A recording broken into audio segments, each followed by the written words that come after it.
अब समय है रामचरितमानस के छठे कांड लंका कांड का।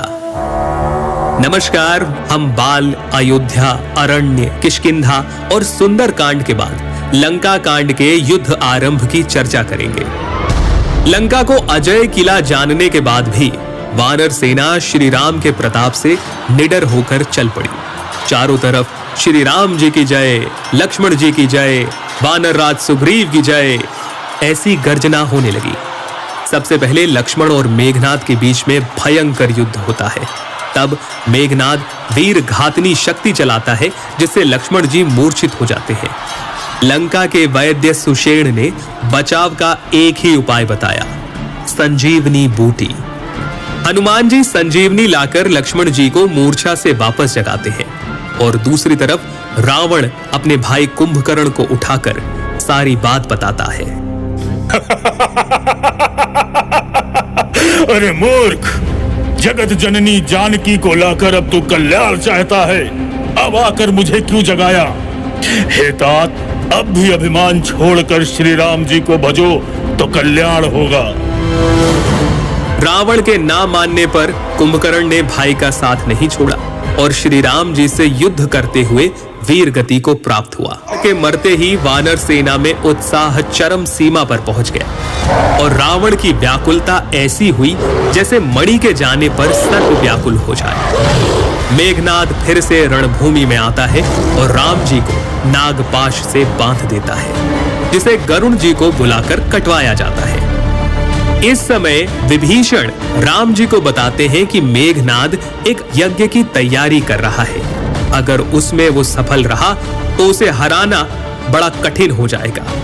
इसके बाद वानर सेना मेघनाद के उस यज्ञ को ध्वंस करती है और युद्ध में मेघनाद का लक्ष्मण जी के हाथों उद्धार होता है। अब मैदान में स्वयं आता है रावण। हे उत्तम योद्धाओं, सुनो, तुम रीछ वानर को मसल डालो और मैं इन दो राजकुमार भाइयों को मारूंगा। वानर सेना श्री राम के प्रताप से राक्षसों को मारने लगती है, उनकी छाती चीर डालती है। अंतड़ियां निकालकर गले में डाले वो वानर ऐसे दिखाई पड़ते हैं जैसे नरसिंह भगवान अनेकों शरीर धारण करके युद्ध में क्रीड़ा कर रहे हो। इसके बाद पहले लक्ष्मण और रावण में युद्ध हुआ। हनुमान जी और रावण में एक एक मुक्के का युद्ध हुआ और उसके बाद श्री राम और रावण रणभूमि में आमने सामने आए।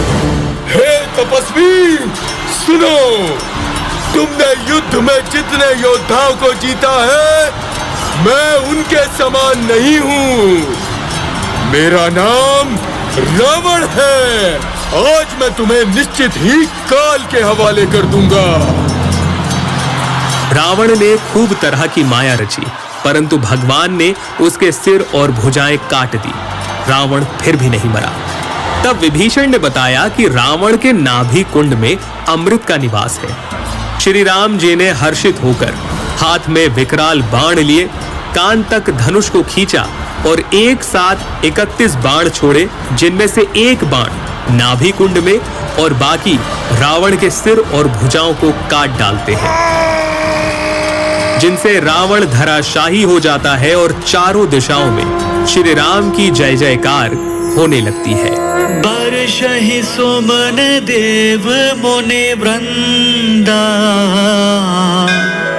जय कृपाल जय जयति मुकुंदा। और इस प्रकार से लंका कांड की समाप्ति होती है।